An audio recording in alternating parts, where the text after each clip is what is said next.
quite a while back, I did a series called the Voodoo Child Chronicles, and that was great fun. It sort of naturally came to an end. But if you didn't see that, that was me trying to get the tone that Jimi Hendrix got on the slow version of Voodoo Child, right? We played around with amps, the guitar, different types of strings even on that guitar, different fuzz pedals, different effects, etc.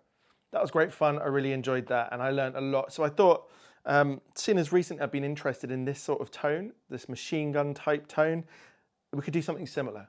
So today we're just going to start off with a sort of look at some of the stuff I'm doing and try out a couple of different things. I'll get to that in a second. As I said when I did the Voodoo Child Chronicles, I'm not playing things note for note.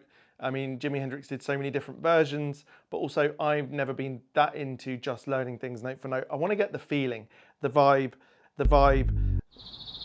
boom, boom, that's a pun, clearly, because obviously the univibe is a very important part of this. But in this video, we're going to look at a few different fuzz pedals. And before we do that, well, I'm going to be giving one of them away. Now, I can't actually show you this pedal. It's not released until next Friday. So that's in 8 days' time. I'm going to make a video about it. I've been sent this pedal early, and I'm going to give it away because, well, I just felt like giving something away. Why not? You'll have to watch that video and comment on it if you want to win. So that's all I'll say. But in this video, you're going to hear a bit of it. It's a fuzz pedal with a few tricks up its sleeve. Particularly might interest people who are not massively into just your standard traditional fuzz, and also maybe quite interested in other types of Jimi, like Page, for example. But you'll see more about that in that video. Okay, first, why don't we sort of build up the tone, so to speak. We'll start with the amp, and then we'll throw in an overdrive that I think is key for me to get all these tones, the univibe that I'm currently using, and then a wah pedal, which is also key in machine gun. And then we'll throw in a fuzz, we'll hear that, we'll try a different one. And I think over the first few videos of this series, we'll be trying various fuzzes, as well as talking about other aspects of this. But yeah, so if you're interested in machine gun, the Hendrix psychedelic-y tone, the univibe stuff, more wah. In the past, you know, I've not done a lot of stuff with this type of gear. Then yeah, stick around. We're going to be hearing different vibes. I might try and get hold of some pretty high-end vibes like Sabadius. I think it's called Sabadius. I'm not sure. At the moment, I am using a pretty high-end and very lovely one. That is my favorite that I've ever tried. You'll see what that is in a second. First, let's hear the amp by itself, and then I'll tell you quickly about this guitar, and then we'll start adding things in.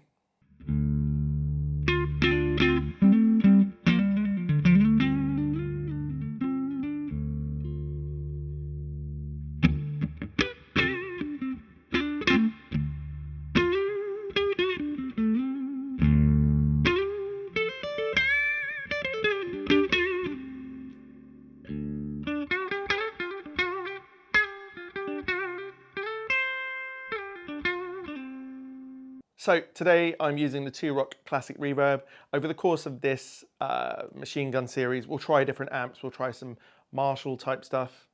We'll try some Fender stuff, some Tweed, various things, just to see, you know, how do we get closer, or what's, you know, how does it feel? Why not? That's what I normally do. But this is probably my favorite amp of all time. So I tend to plug into here first.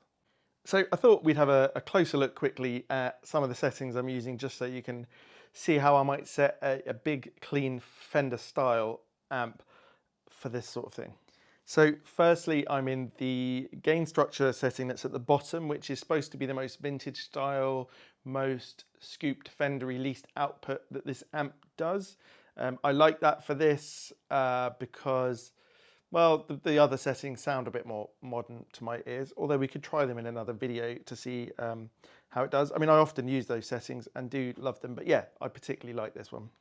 You can see that I've got the middle knob pushed up quite far, right? It's at about 2 o'clock. Because obviously Jimi was used to used Marshalls, which were quite mid-heavy rather than scooped, and because I'm in that gain structure that is most scooped on this amp, I wanted to bring some mids back in, which you sort of need to do for this. I did play around with the bright switch being on, which sounded good for a lot of the time, but the wah pedal I'm using in some instances was a bit bright. But again, we can play around with bright switches in another video. I haven't got the reverb set too high. The gain is quite high on this just because it is a big amp and it's not a gainy amp. So I've put it up quite high to let the fuzz interact with that. But yeah, that's the setting I'm using, and I'm in the 50 watt mode, not the 100. Okay, now let's talk about this guitar. This is my favorite Strat. It's a Dale Wilson Masterbuilt that I've had now for a couple of years. And yeah, this guitar has some interesting pickups in. The neck pickup is an original Abbey. That is the lady who started winding pickups in the 50s and carried on through for like 50-ish years. And the middle pickup is also made by Abbey, but the bridge pickup I changed out to try something else, and this is a Dingwall pickup, so something made by someone different, which I like. It seems to be a bit hotter than the Abbey one that I've got.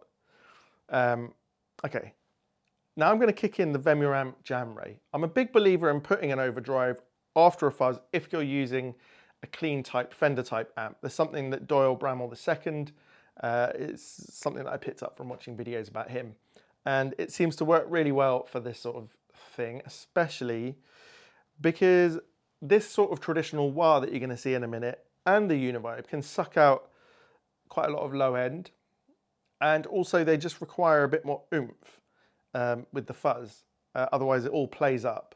I don't know the science necessarily, but a vintage style wah here, it can cause you issues. So yeah, the Jam Ray gives me that gain that a Marshall might have in the front end already. Yeah, so let's hear that.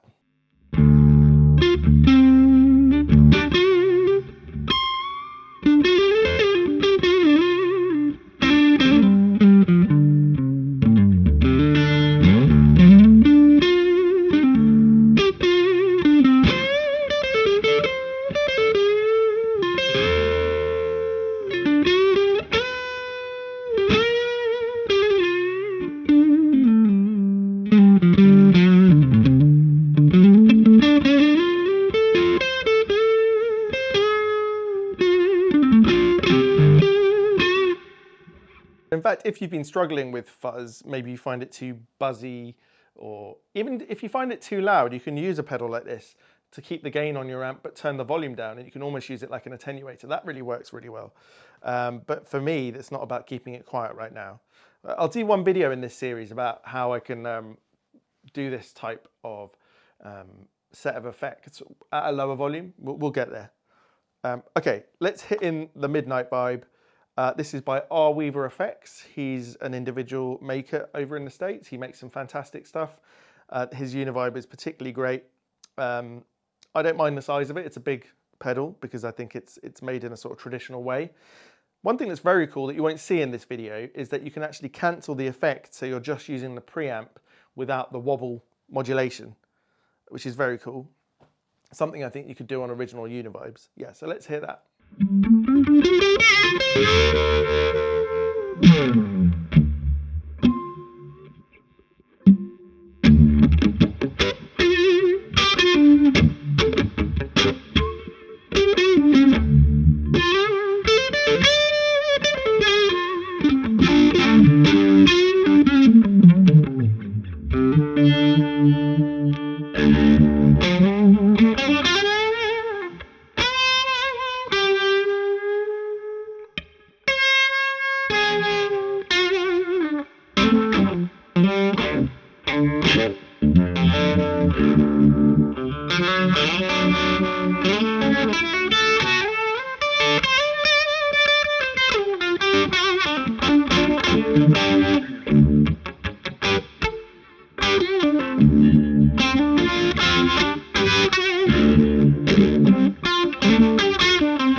So to me, this Univibe really captures that wob, wob, wob, wob, wob, wob, wob, wob, wob sound feeling that you get with a Univibe, and the way it affects the dynamics of the guitar, because it does shift the way that the guitar feels. It's not as direct. There's something washing over it, and that pedal has that.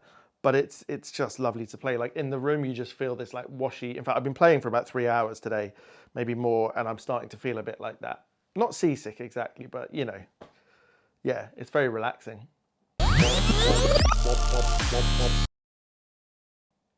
Okay, now the next pedal has caused me a lot of headaches today because I decided to try this fuzz, no, wah, that was handmade by, or hand wired by someone and has been lent to me, maybe gifted, I'm not sure, by my mate who owns it. I'll show you the inside quickly. Yeah, this is like your really traditional style wah. It seems to have a lot of fun with different pedals that come after it. Some of them it really gates and spits, and it makes everything quite high pitched. You know, it takes away a lot of low end. I've had to take my Peterson strobe, what's it called? Peterson Strobo Stomp tuner out of the front of that because it was creating some issues as well. It's battery powered. So, you know, this is if you really want to go like full whack into the vintage sound, because it does sound, to me, very vintage. But we'll try other wah pedals in this series as well. But yeah, let's hear that, how that affects it when we kick it in.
So what I like with wahs like this, like the really vintage style, is they add a weird dryness to it all.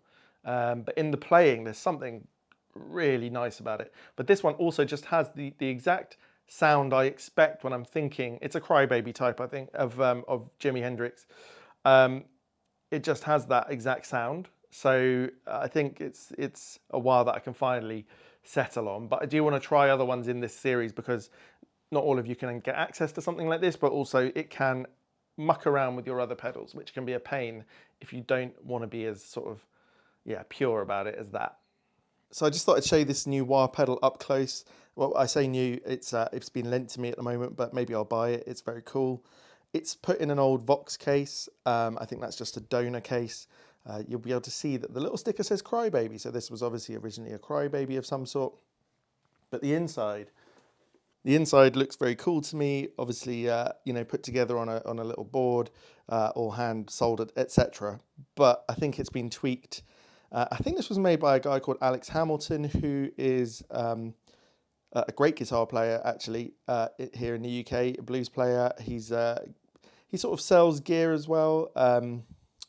But yeah, I think he put this together, and I think he's one of those guys that sort of tweaks with things until he's really happy with the way something sounds, which is why I think I'm pretty happy with this. Okay, so we haven't heard any fuzz yet. Why don't we start with, it seems apt, the Isle of Tone Haze67, obviously named, or, you know, with a Jimi Hendrix theme to it. This is Isle of Tone, and it's not exactly a fuzz face. It's a tone bender type, but it's their own little design, I think. It's a pedal I come back to a lot. It cleans up absolutely amazingly, and it plays really nicely with this wah.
Okay, we're going to hear a big fuzz face. This is my Charlie Pedals NKT 275 red dot blah blah.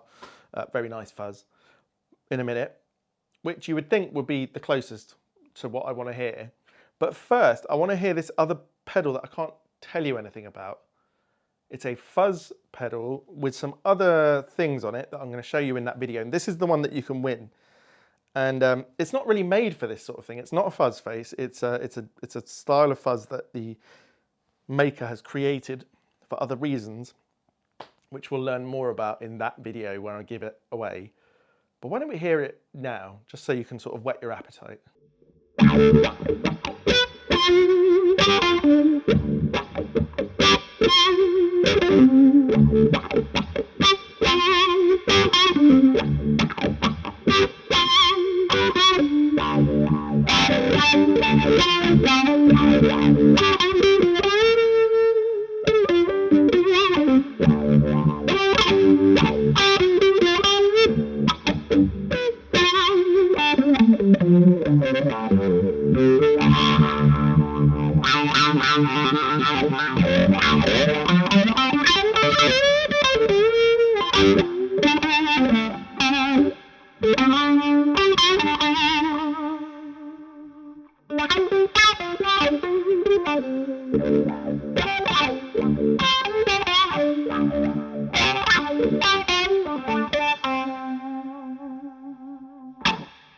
For something that wasn't made to be a fuzz face type, to not clean up that well, and because it's for other things, I really enjoyed playing this on here. It had its own thing. The wah and it interacted a bit weirdly sometimes, but that made me like sort of have to think on my feet, which is quite cool. So yeah, over the next week, if you're on my Instagram, which you can see here, I'll give a couple more sneak peeks at this and tell you more about how you can win it. Okay, the big fuzz face. Well, very Jimmy-ish, obviously. More low end, I assume, is going to come out of here. It's loud, very loud. Yeah, let's go for it.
So there's something about this sort of psychedelic blues, Jimi Hendrix stuff that is just really addictive.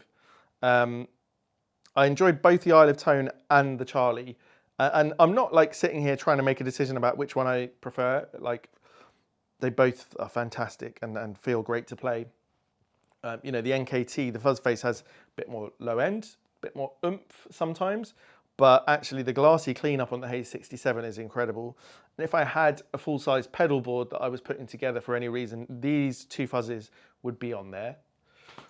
But what we're going to do in another video, I wanted to tonight not make this an hour long, I want to do this as a series of shorter videos. So in the next video, we'll play around with a few more fuzzes, including a silicon type, a zonk type thing, and some other stuff. And we'll also start looking at other parts of the chain, the amp, even the guitar. What can we do? I didn't mention it. This is played in D standard, so a whole tone down, which Jimi Hendrix often did for Machine Gun, like he did for Voodoo Child. It gives something to your guitar that you can't get at E or even E flat. Yeah, there's something very nice about that.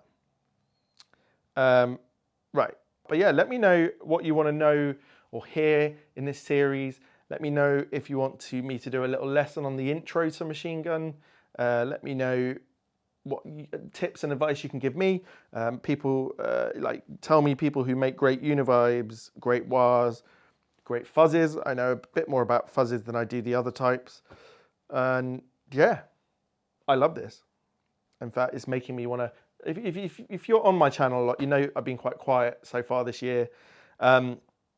This is really bringing me back into it. I'm spending more of my time making guitars. In fact, you can see a guitar that I designed myself there, and I'm making various things at the moment. But I really want to be playing 1 day a week in here. So this series, I think, is going to help me do that. All right, I hope you enjoyed this one. If you're interested in this topic, please subscribe to the channel. That really helps me out. And I'll see you on the next one of these very soon.